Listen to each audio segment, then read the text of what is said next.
So good day everyone, especially to you ma'am. Good day. I am Lady Lynn Balaki Villarmino from BSED English 3B.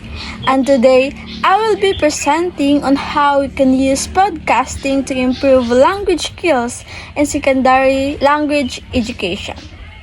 Technology has completely changed language teaching.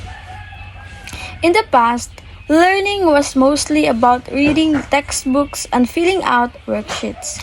So today, open-ended tools like podcasts give students a hands-on way to practice real communication.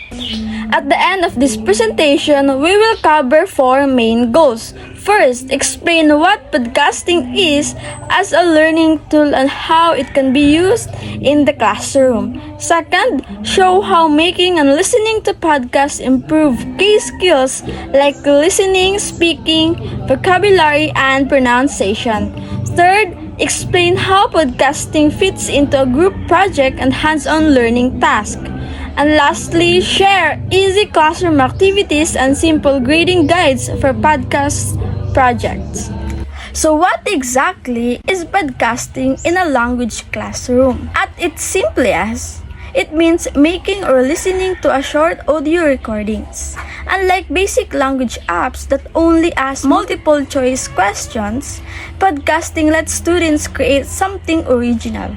They choose their topics, write their own scripts, and speak into a microphone and listen to their own voices. Podcasting works in two clear ways. First, when students listen to podcasts, they hear real people talking at a natural pace with authentic accent.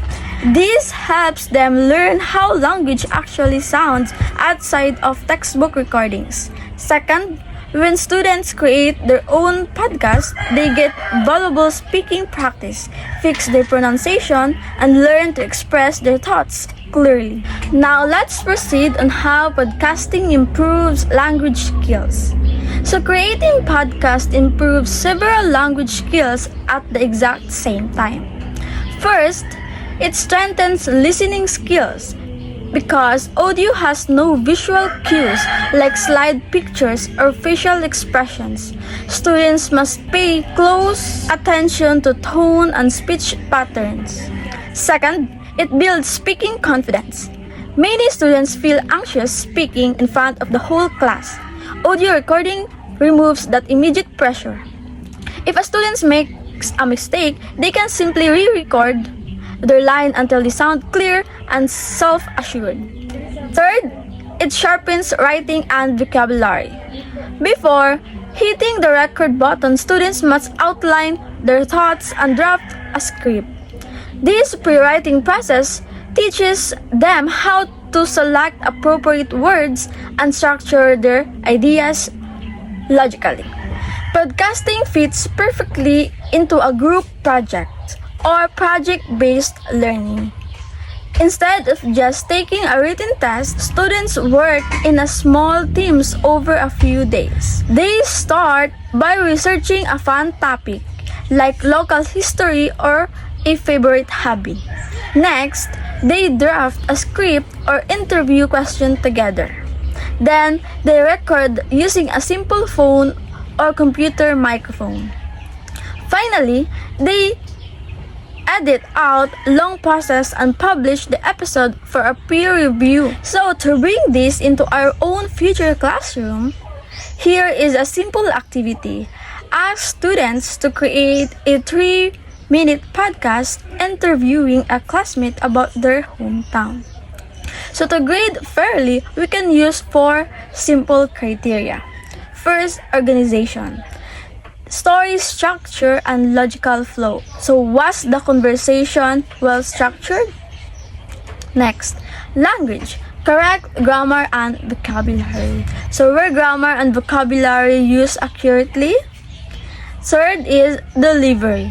Speech clarity and pronunciation. So did the student speak clearly? And lastly is the audio quality. Clear recording and easy to hear.